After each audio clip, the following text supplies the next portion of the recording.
would be great, actually. Might call him up. Those pants fully off, right? Like, you know, halfway getting past the middle school. Pants fully off, right? Yeah. They're gone. I just completed arguably the dumbest yet one of my favorite little narrative short films I've made to this date.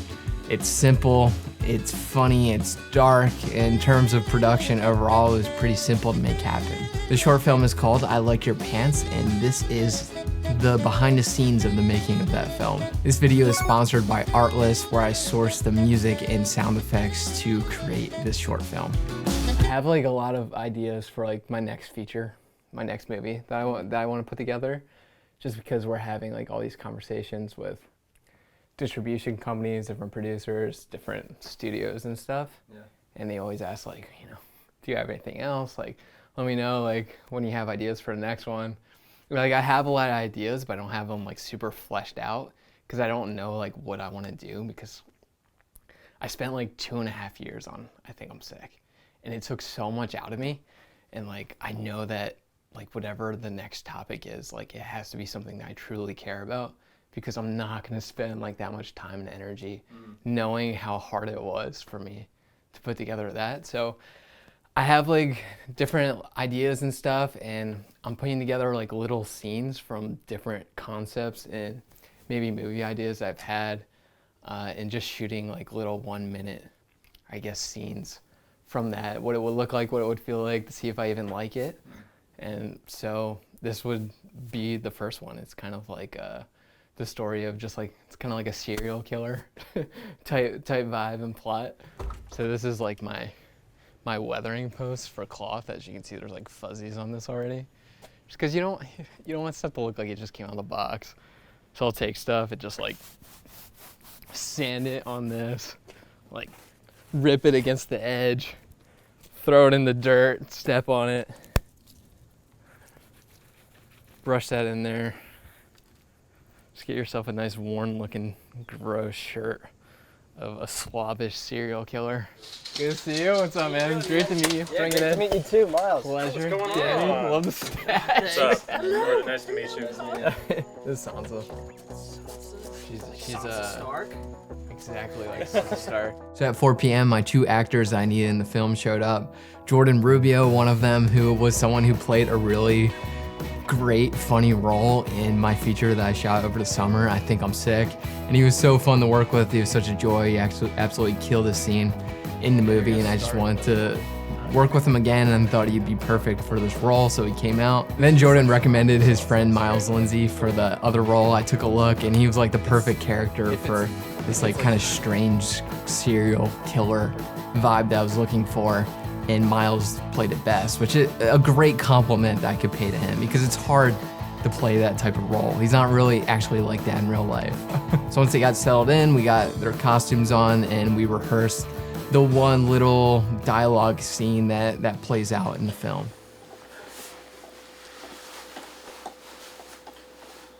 I like your pants. I like them too. Thanks.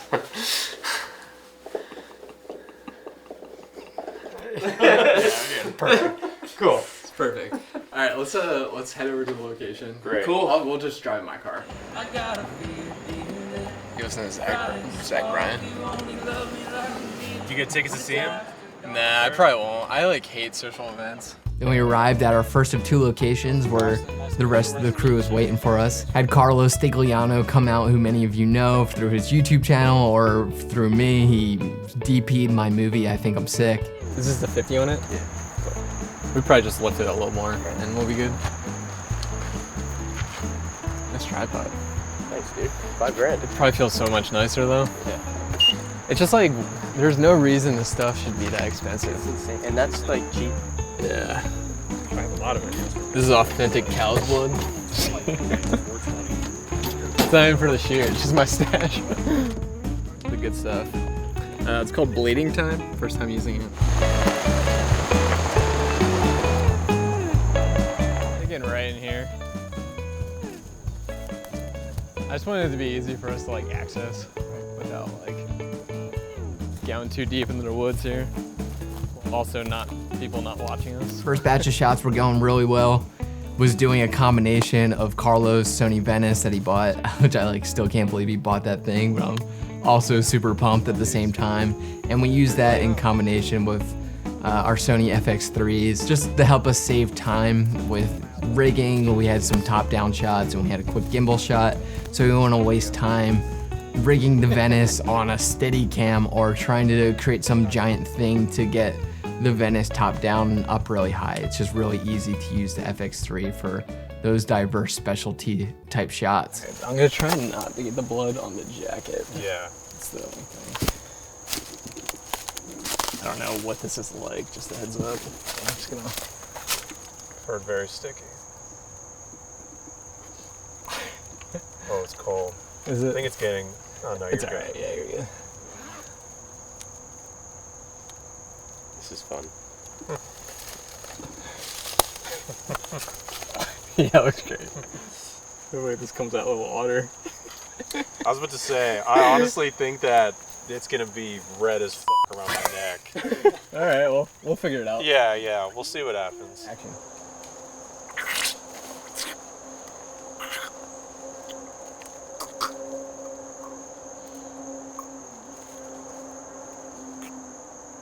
And cut. Nice. I think we're doing that. Yeah, sure. Yeah. The only thing I hated was these bikes in the background. Oh, but, yeah. I mean, Is it's that bad? natural. I mean, you wanna do one more? could reduce it. There is gonna be music playing over top too. Okay. The music for the short film was all pre-planned, and I got that music from Artlist, who is today's video sponsor. For narrative stuff like this, that's all really well planned out beforehand.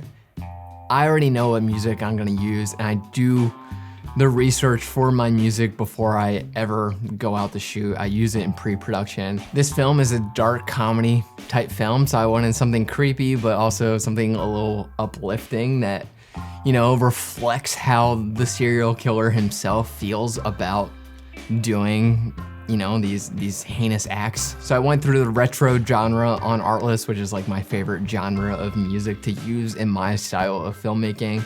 And I was able to find a really awesome song called Tempted by the Hazelnuts that just fit perfectly. So since I'm actually pretty much finished editing the short film, here's a little sneak peek so you can see just how well that song works with what this short film is.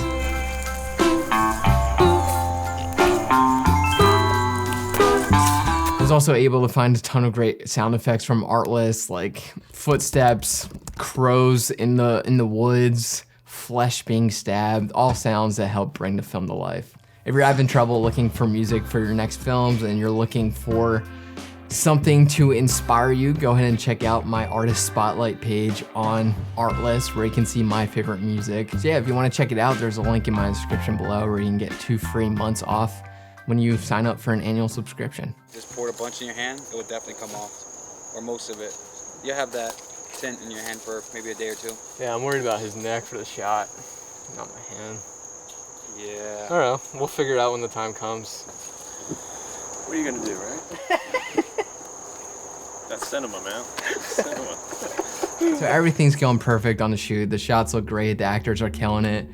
But you know, there's one thing that kind of like slipped past me due to lack of experience as being a on-set special effects hair and makeup type person, and that's it. I didn't realize the fake blood would stain as much as it did. We weren't shooting in chronological order because the main location and convenience store that we had later could only host us after they closed from 9 to midnight, and you know, I wanted to get a big chunk of the shoot done before we went into that, so it was our last thing.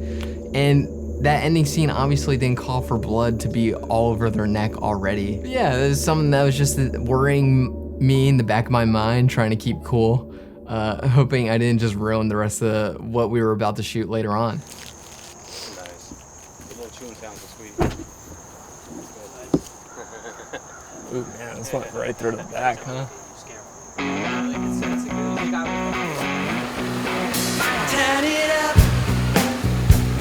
It's not loud enough to turn it up.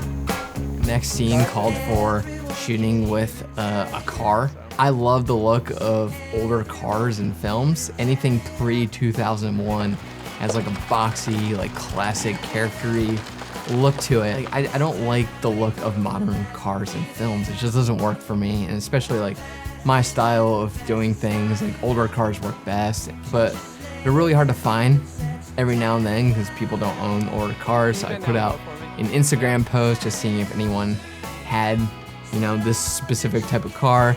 A subscriber named Grant, thank you Grant, was able to connect me with a young woman who he was friends with, had no idea who I was or what we were shooting, and she came out and brought the car. So the funny thing about that, someone who doesn't know me or anything about the shoot coming into this, is she saw our crew just coming out of the woods covered in blood. So it was a little awkward trying to explain the situation and what we were doing for this film. I just thought that was kind of funny.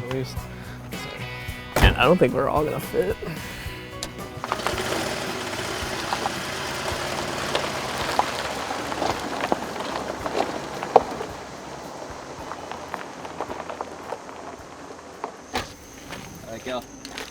Well, man, it looked really good. It was like the perfect road, perfect lighting, car was perfect, wardrobe looked good. On time, but I'm a little worried that we're not gonna be able to get the blood out of the skin, which is gonna be an issue for continuity. Good news, we were luckily able to get most of that red out of the actor's skin, thank God. It didn't ruin the shoot. It was much harder getting the blood out of that leather jacket because we did have extras of clothing for everything else, but except for that jacket. But thankfully, my wonderful wife, Anna, was able to stay back as we got set up at the next location and wash the jacket for us, so she's an all-star. The final location was our convenience store, which, you know, finding locations like this is always a difficult task. I was able to walk into this convenience store that's not far from where I live, and luckily the manager is super nice and was open to hearing what I had to say and what I wanted to do in his location, and he offered to stay open after they closed for 3 hours from 9 to midnight for us. Pretty often, the best way to get a location that you're looking for is to just walk in, talk to somebody, clearly explain what you want to do, and also at the same time, you gotta offer them like enough money for them to stay open or entertain what you need to do, because having a film set in your location is very intrusive. Right. Oh, hey, I'm Juan, and I am the sound mixer for today's project. We're having some fun. I'm out here trying to win some slots here while we're on break, and yeah, it's a good time. Face the other way.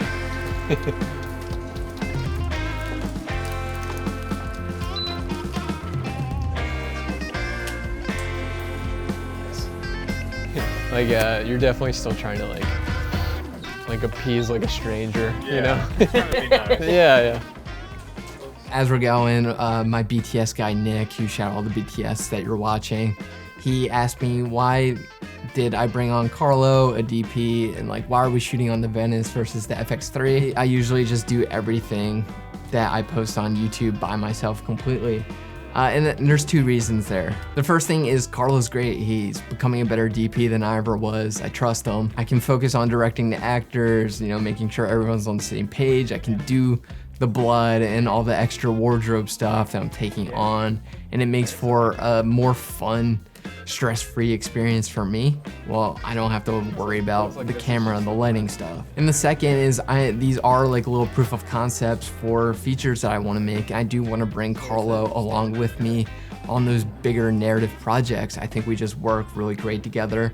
We understand each other really well, and he's got that dog in him that he's willing to do whatever it takes to get a specific shot, and I just want to continue building our connection and our workflow together. So right now we're trying to do a match cut from pushing in on our man, and that's gonna cut directly to him being dead on the ground. So we're trying to make sure that the framing is perfect in the ending spot. So Carlos on this like a wild little do-it-yourself dolly that has like the smoothest wheels ever. Thing's sick. And action.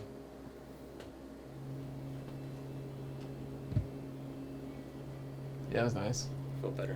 Apparently, like, when Clint Eastwood directs, like, he'll do one take. And I'm like, all right, let's move on. People go like, you don't want to do one more? He's like, Do you want to waste everyone's time? Yeah, we were talking Yeah, we're literally just talking about Really? this when Yeah. you guys were in the car. Same story? Yeah. Yeah. Jeez, alright, I'm a loser. So the rest of the shoot was a great success. You know, everything we needed to get in those 3 hours we got. Like I mentioned earlier, this film is pretty much done, and I'm gonna be posting the final video next week here on my YouTube channel. So look out for that. And while you're watching, just know that the music and sound effects are from Artlist. So if you're looking for great music, sound effects, other great assets for your films, go ahead and check out my link in the description below. And yeah, if you're still here at the end of this video, thanks for watching. I love you. Bye.